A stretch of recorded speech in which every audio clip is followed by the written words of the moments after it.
E o Jacobo partiu para metralhar o Moro, literalmente, na política. O fator Moro indo ao PL consolidou essa candidatura. A chance dele é no primeiro turno. Mas o governador também foi atrás de outros nomes. Foi atrás do nome do prefeito de Curitiba, o Eduardo Pimentel, um nome que não se viabilizou. A gente vai lá no blog do Johnny. E hoje o blog do Johnny é que veio até a gente aqui no Agenda falando de política. Bem-vindo, meu caro Johnny. Que alegria poder receber você aqui. Alegria minha, Regis, está aqui na querida cidade de Castro, te visitando. Muito feliz pela tua trajetória política, te ver hoje vice-prefeito dessa cidade, num momento espetacular. Bom, Johnny, e você também, eu lembro quando você falou de começo, eu lembro quando começou o blog do Johnny, né? Tá com o nome blog até hoje, mas você já dominou as redes sociais também. Enfim, antes da gente falar um pouquinho mais, o pessoal que quiser já saber, conhecer mais o blog do Johnny, como é que faz? É o blogdojohnny.com.br, nas redes sociais, blog do Johnny. Política apimentada é lá. Sempre tem um tom mais crítico, né? Eu gosto, você coloca um tonzinho de pimenta muito bom lá, é legal. Porque só falar bem, passar a mão, né? A gente não tem animalzinho de estimação, né? Exatamente, muito bem. Olha, nós temos uma semana decisiva aqui no Paraná. O governo do estado segue com essa indefinição. Ratinho, resumindo, nós estamos, para você que está acompanhando nosso podcast, nós temos o Moro já confirmado no PL, Ratinho, né, desistindo da candidatura. Nessa última semana agora, como é que você avaliou todo esse movimento, desse xadrez? Quem deu cheque e quem deu contra-cheque aí? Olha, Regis, eu tenho visto essa situação do governador, essa inconsistência de não ter, até agora, até o momento, o seu sucessor. É uma situação bem delicada, principalmente porque ele tem um grupo político, vem administrando o estado há 8 anos, o seu governo é bem avaliado, né? E deixa na expectativa muitas pessoas, né? Os prefeitos paranaenses que o apoiam estão nessa expectativa, a população também aguarda que ele indique o seu representante. O fator Moro indo ao PL consolidou essa candidatura, né, que também vinha apresentando alguns riscos ali no PP, no União Brasil, por conta da rejeição do PP. Agora, consolida a candidatura dele junto com o apoio ao Flávio Bolsonaro, nesse campo de direita, né, bolsonarista, e faz uma frente ameaçadora ao governador Ratinho Júnior, seja quem for o seu sucessor. Porque o jogo mudou de uma maneira, a gente percebe isso no noticiário, porque antigamente, até então, a grande questão era quem o governador vai indicar, quem ele vai escolher. Tinha lá o Guto Silva, tinha o Alexandre Cury, o Greca, quem vai ser, né? E todos eles falando em grupo, ainda continuam falando em grupo, já nem tanto, né? A gente percebe já um certo descontentamento maior por parte de alguns deles. E essa oportunidade que o governador tinha de realmente indicar no tempo mais oportuno o seu ungido, vamos colocar assim, você acha que ele perdeu o tempo e deveria ter feito isso com um pouco mais de antecedência? Você acha que ele errou a mão nessa escolha, no tempo dessa escolha? Não tenho dúvidas. Eu acho que, na verdade, o que aconteceu foi o seguinte: ele tinha um sentimento ali de amizade, de relação, de companheirismo com o Guto Silva. O Guto, testado... É o cara de confiança, né, dele. Nas pesquisas, com o maior orçamento do Estado, comandando hoje a Secretaria de Estado das cidades, ele não emplacou, né, não decolou, vamos dizer assim. Por mais que tenha pesquisas que apontem que ele está acima dos 10%, mas não é um candidato que vai fazer frente ao possível maior adversário aí, que é o Sérgio Moro. Se coloca ele nas pesquisas, ele perde para o Requião Filho, que é o candidato aí de esquerda, né? Então, o governador tentando dar essa chance ao Guto, né, pelo seu companheirismo, a sua amizade, acabou pecando e hoje ele não tem um nome à sucessão, né?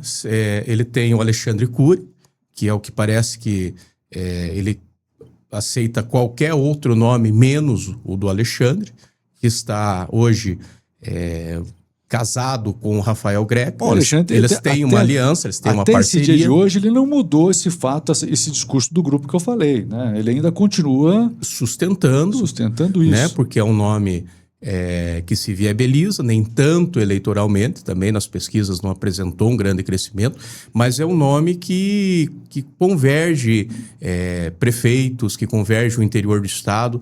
Essa semana chegou uma carta ao governador com mais de 200 prefeitos apoiando que ele seja escolhido o candidato do governo do estado. Já começou um rumor nesse final de semana, nesse penúltimo dessas filiações partidárias, o limite que a gente vai ter agora, já começou a crescer um rumor, algumas notícias de que realmente a candidatura do Guto Silva o governador teria falado nos bastidores que ele não seria mais o escolhido. Depois a gente percebe que isso não foi nada oficializado, mas os rumores são de que Guto Silva efetivamente não conseguiu aí realmente aguentar se viabilizar. Se viabilizar. Tem essa questão, muito se fala, né? Porque são tudo conversas de bastidores. Essa semana, por exemplo, o governador teve também com a Cristina Graelm, que foi candidata a prefeita em Curitiba, tem uma grande liderança, foi para o segundo turno, contra o seu candidato lá em Curitiba. Se cogitou dela servisse até do Guto, para dar um upgrade ali, uma levantada, ver se decola esse projeto. Mas o governador também foi atrás de outros nomes, foi atrás do nome do prefeito de Curitiba, o Eduardo Pimentel, um nome que não se viabilizou, tem que renunciar ao cargo, né? Que acabou de assumir há pouco, chegando aí nem a 2 anos do seu mandato, né? E agora se fala até do ex-prefeito de Cascavel, aí o Paranhos, que atua na área do turismo no governo do estado. Então se vê que o governador tenta todos os nomes, menos o do Alexandre Cury. Parece que é a última opção, mas quer manter o grupo unido, ele quer manter o Alexandre nessa chapa, possivelmente como candidato ao Senado. Muito bem, vou falar um pouquinho de Campos Gerais agora. A gente está falando desse desenho estadual e é importante a gente falar porque o estado ele é mapeado por essas regiões e a região nossa aqui dos Campos Gerais ela tem uma característica toda especial. Os prefeitos, de uma maneira geral, estão muito amarrados através dos mais variados deputados com o governo do estado por conta da liberação de recursos. Tanto que quando o Moro foi para o PL, quase 50 prefeitos acabaram saindo do PL justamente por conta dessa pressão já do governo estadual em grande parte. Nos Campos Gerais, como é que está a porção dos Campos Gerais em relação... É uma fatia muito importante do estado aqui, de eleitores. Ponta Grossa nós temos a prefeita Elizabeth. Como é que está a conjuntura do governo do estado, esse debate aqui nos Campos Gerais, na sua análise? Eu acho que, embora os municípios da região dos Campos Gerais, pegar Castro, por exemplo, vem sendo muito bem atendidos pelo governo do estado, em volume de recursos, mas é uma região preterida pelo governo do estado. E isso se deve à falta de representatividade política. Embora nós tenhamos os nossos deputados de Ponta Grossa, o Moacir aqui de Castro, a nossa região, e pegando principalmente Ponta Grossa, que é o centro aí de toda a região, ela é preterida pelo governo. Se você fazer a comparação dos recursos em investimentos em outras regiões, como Londrina, Maringá, nós estamos atrás da região de Guarapuava hoje, né? É uma região produtiva, é uma região importantíssima no agronegócio, em várias outras frentes, na inovação, na tecnologia, no crescimento industrial. Ponta Grossa hoje é um grande polo industrial, a região vem se beneficiando disso, indústrias têm chegado aos municípios da região e nós somos preteridos, né? Infelizmente, os nossos deputados não conseguem atrair a atenção do governador, do governo do estado, para a nossa região em volume de investimentos, o quanto ela representa para o estado. Então, aí é importante, Regis, que a região tenha mais candidatos. Eu gostaria muito de ver candidatos a deputado se elegendo aqui de Castro. Gostaria muito de ver você, inclusive, saindo candidato, sendo eleito aí. Tudo é possível, né? Ainda está cedo, mas tudo é possível. É importante. Ainda dá tempo. A região de Irati, Telêmaco Borba, todas essas cidades, polos maiores, deviam ter os seus candidatos Os prefeitos deveriam pensar em eleger os seus deputados da região, para que os paraquedistas aí não acabem caindo na região. Os deputados de Curitiba, de União da Vitória, de outras regiões, não representam os Campos Gerais, não conhecem, não vivem os Campos Gerais como nós vivemos. Então eu sinto essa falta de representatividade. Eu acho que Ponta Grossa agora tem algumas lideranças novas que vão emergir e acho que vão alcançar êxito, ampliando um pouco essa representatividade da nossa região. Bom, dentre essas novas lideranças que estão surgindo, que não fazem parte dos deputados que aí estão, acho que o Júlio Killer é uma das que estão aí nascendo com proeminência, até porque ele fez um alinhamento muito importante com o Moro também, né? O Júlio é o candidato da prefeita Elizabeth, né, que tem uma grande força em Ponta Grossa, um governo muito bem avaliado também. Ele tem feito um grande trabalho na frente da presidência da Câmara.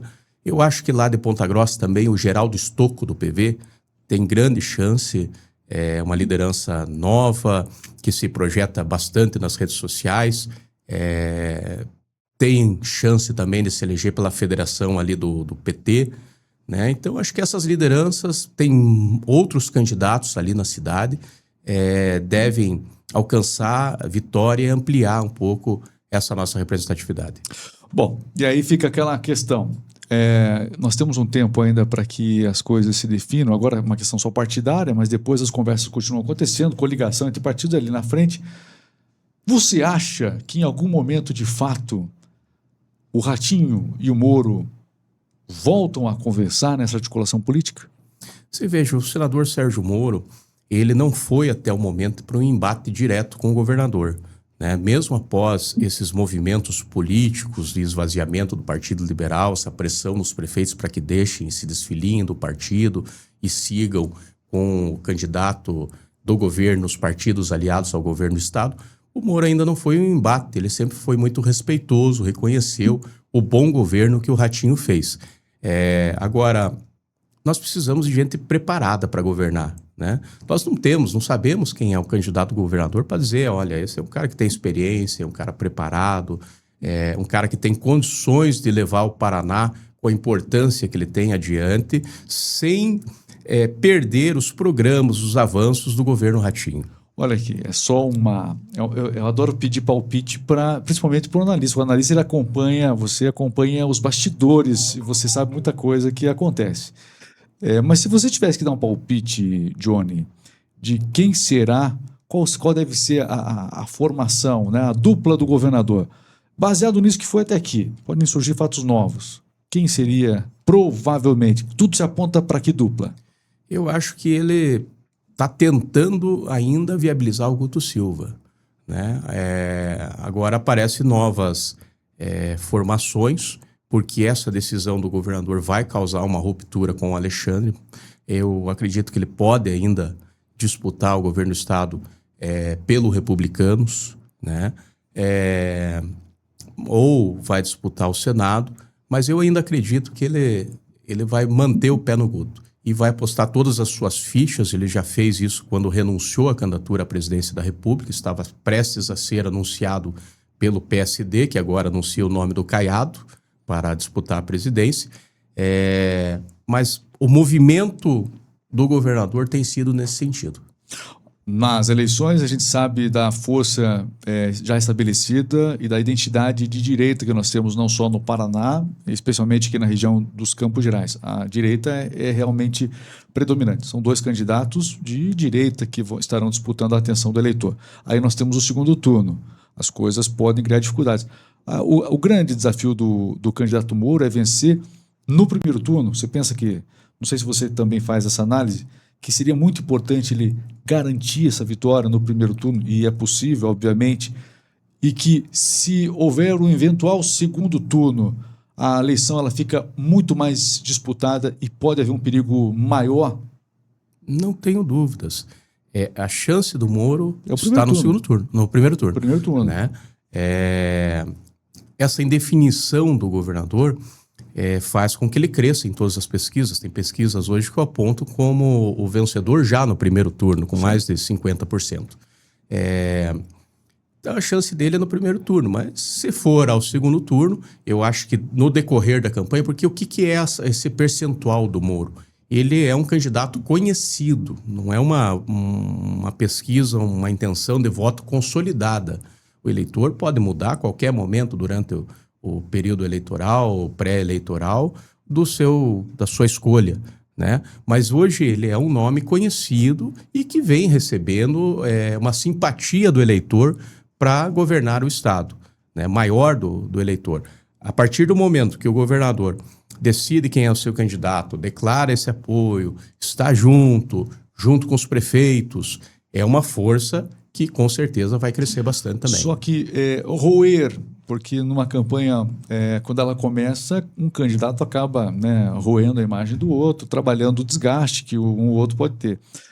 Esse desgaste da candidatura do Moro, ele é um pouco mais difícil de ser trabalhado, porque, como você bem comentou, seria um símbolo, né? Ele é um símbolo contra a corrupção, ele é o juiz que, lá atrás, isso é uma lembrança muito forte para o brasileiro, foi a pessoa que acabou prendendo, né, na época, o atual presidente Lula. Então, tudo isso aí gerou uma memória que é mais difícil de mudar o voto do Moro. Existem pesquisas que já mostram isso, que convencer o eleitor do Moro a votar em outro candidato é bem mais difícil. Essa é uma dificuldade que o candidato do governador vai ter. Eu acho também que essa aproximação, a saída dele ao PL, mesmo após um desgaste, ele ter saído, deixado o governo Bolsonaro, mas é o campo dele. Né? O candidato da direita hoje é o Flávio Bolsonaro, né? Quem deixou esse campo de apoiar a direita foram os prefeitos que estão se retirando Bolsonaro, do PL agora, Campos nesse Gerais, momento. no Paraná, né? A questão é forte. Sem dúvida nenhuma. No Paraná. Então, acredito que ele vem com muita força, com todo o seu histórico, não tem nada que o desabone. Tentaram caçar a candidatura dele a senador, ele reverteu todas as situações, né?